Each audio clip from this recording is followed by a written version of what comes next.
Meta, the owner of Facebook, Instagram and WhatsApp, is banning Russian media from its platforms.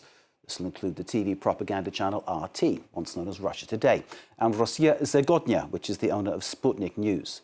The issue of Russian interference is in almost every democratic process in the West, is taken now extremely seriously by all security services. The US election is expected to be, and perhaps already is, a target. Peter O'Brien joins us for more on this. What will the change in the timeline of would-be electors in the United States from now on? Hi, Mark. So if we just look at the context we've had up until now, these electors you're talking about on your timeline, they would have already struggled to come across or find these Russian state media channels because Meta had restricted them, made them less visible on people's timelines, and also had prevented them from paying for advertising on these platforms. But now we've got globally what we just had in the EU and in Europe in the last couple of years, which is a ban, an outright ban on all of these pages, things like RT, Sputnik, Ruptly.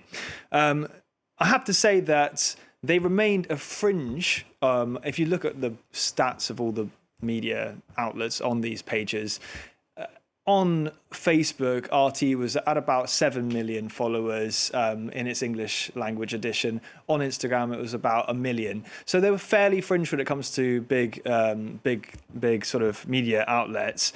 I have to say, though, it's not really about those numbers. It's more about what the US State Department described last week as RT being a fully fledged member of the Russian intelligence apparatus rather than just a mouthpiece, describing it having cyber warfare, essentially, capabilities, as well as gathering funds to spend on weapons to use against Ukraine. So it's not necessarily about the popularity in terms of full follower numbers and who's now not following these channels, but actually about all the other operations they were carrying out by reaching people online. That is a scary thought, to think that that kind of notoriety is used for those kind of ends, really beyond the news, to coin a phrase.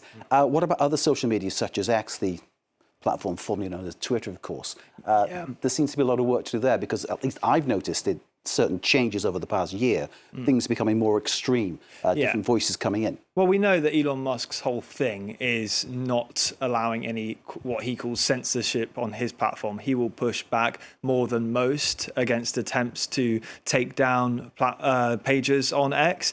Having said that, in the EU, you can't access RT, Sputnik on X here because they have had to comply with that strong crackdown that has been here since the war began. And as we're mentioning X, I think it's worth mentioning other tech companies as well, right? So Google, yes, YouTube has taken down a lot of these channels, but actually in their search, they've just deranked the results, so they come up further down the results. They haven't completely got rid of websites like RT. And I have to say as well, internet service providers and local authorities' ability to actually enforce these bans is in question. When about an hour ago, I went on my laptop and put in rt.com and was able to scroll the whole website and read absolutely all of it. That's not meant to happen, because here in the EU, there is supposed to be a ban on the websites as well. Indeed. And of course, people find it and some people believe it.